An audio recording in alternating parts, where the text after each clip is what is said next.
meditation, same way, can lead you to joy or pain, suffering or ecstasy. See, almost all meditation techniques are based on imagination, except very few techniques. The clicks, what I call initiations, except the initiations directly from the master, all other techniques use imagination. For example, the unclutching, the science of unclutching, or the first technique which Patanjali spoke. Your mind is not a thing, it is an action, stop. This is not using your imagination. This is a straight initiation. Straight initiation, straight click. Except this kind of initiations, this kind of clicks, all other techniques are using your imagination. When the imagination is used to lead to pleasure, to make you experience ecstasy, it is called meditation. The same imagination is used to lead you into suffering, it is called mind. There are only two things.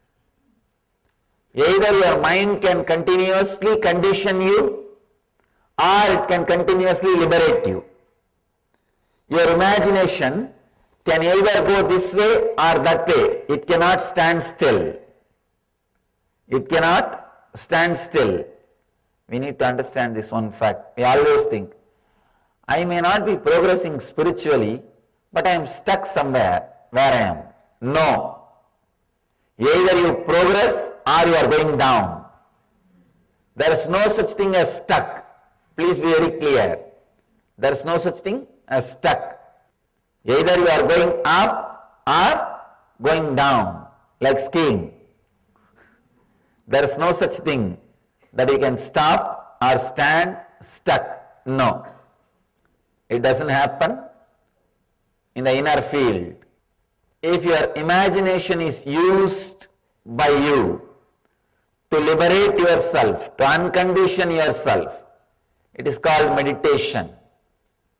If your imagination is used to bind you more and more, to create more and more bondage, it is called mind.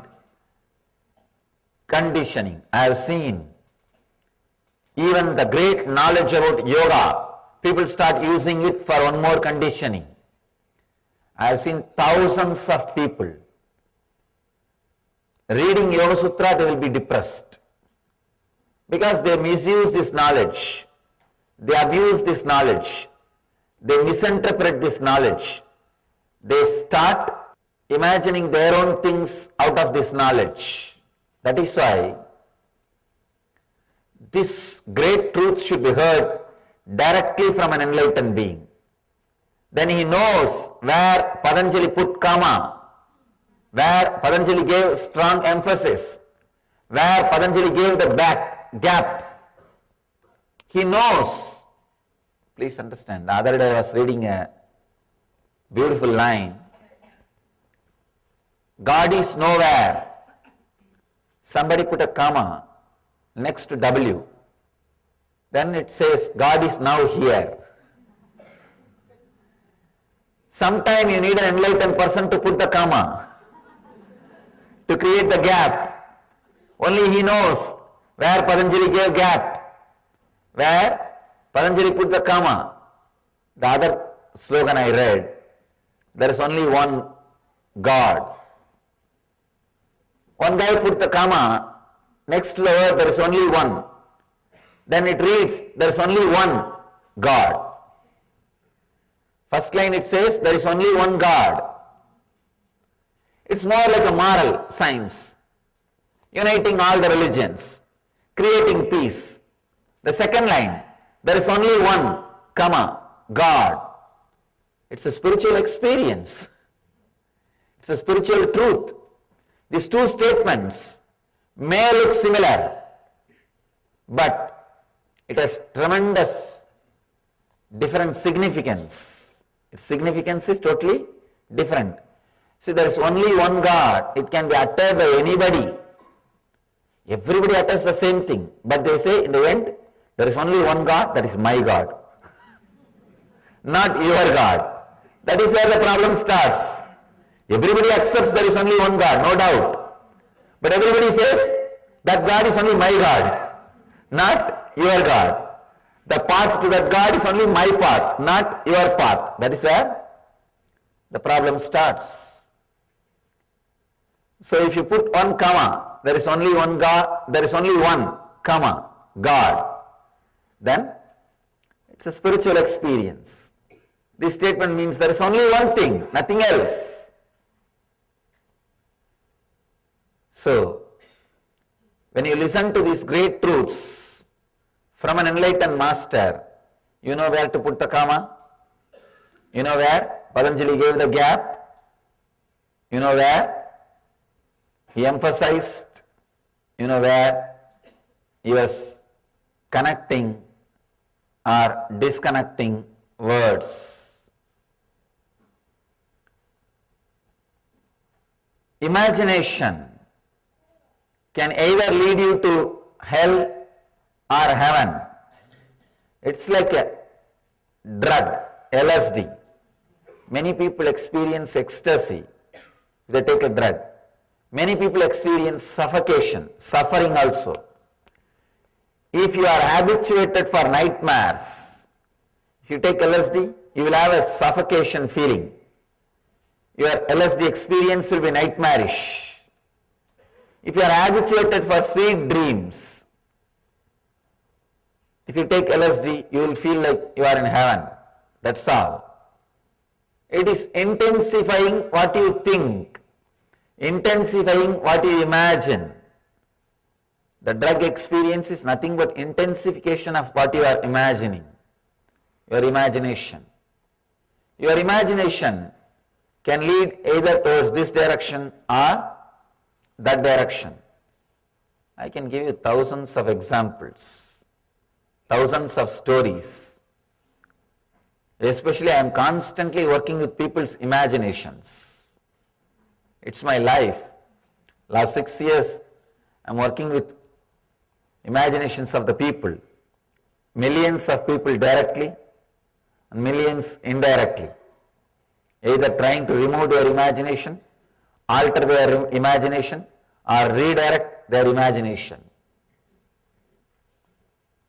Just today, one of my disciples was telling me, before she used to come regularly to the ashram, her daughter will always object, why are you going there? You are not attending us, you are not caring for us, the family pressure. Now, daughter also attended the program. Now she says, how could you come back? How could you be away from him? I am not able to. I am not able to be away from him. Earlier, how are you able to come back even after being around him? So her imagination, when she had wrong imagination, she was not able to relate with the mother. She was fighting with her, saying, why are you going? Now when she has the right imagination, she is fighting with her, why did you come back? It's a mind. It is imagination. Continuously, I am working with imaginations of the people. Many times, the imaginations become so strong, they can either completely move from the spiritual path or completely get enlightened. People sometimes ask me, how can imagination lead to enlightenment? After all, it is mental activity. How can that lead you to enlightenment? It's like somebody taking poison. Taking poison is an action, but that can lead them to death beyond actions. Same way, the right imagination is taken, the mind will disappear, you will be beyond the mind. You will be beyond mind. You will be experiencing the no mind state or the ecstasy. The next thing, sleep. Patanjali says sleep can lead you to joy or suffering, anguish or non-anguish. Almost 1/3 of our life we spend in sleeping. So if you understand the right technique for sleeping, 1/3 of your life you can spend in samadhi. See, the only difference between your sleep and samadhi state, the ultimate enlightened state, is samadhi minus awareness is your sleep. Your sleep plus awareness is samadhi. Enlightenment is nothing but being aware when you are asleep. That's all. When you are asleep, there are no samskara, engrams active. There are no memories active. You are completely silent, relaxed, settled. In that state, but only one thing, one difference, you are not aware. See, in the deep sleep, you are entering into the same space in which Buddha is living, in which Ramakrishna is living, in which Meera is dancing, in which Chaitanya is singing. You are entering into the same space where they are all living. Only one difference. You are not aware. Patanjali is aware. Chaitanya is aware. Krishna is aware. Buddha is alive. In that space, if you know how to be alive, if you learn how to be aware, you have done everything. Nothing else needs to be done. All you need to do is how to be alive when you are asleep. How to be aware when you are asleep. Now our problem is, forget about how to be aware when you are asleep. How to be aware when we are awake. How to be aware when we are awake. That is a big problem. That itself is a big problem. Today we will practice a technique to convert your sleep into samadhi. Convert your sleep into samadhi. Please understand. When I say being aware during your sleep, I don't mean sleeplessness. I am not saying be sleepless. No, that is sleep disorder. That is a disease. I am not saying be sleepless or sleep disorder.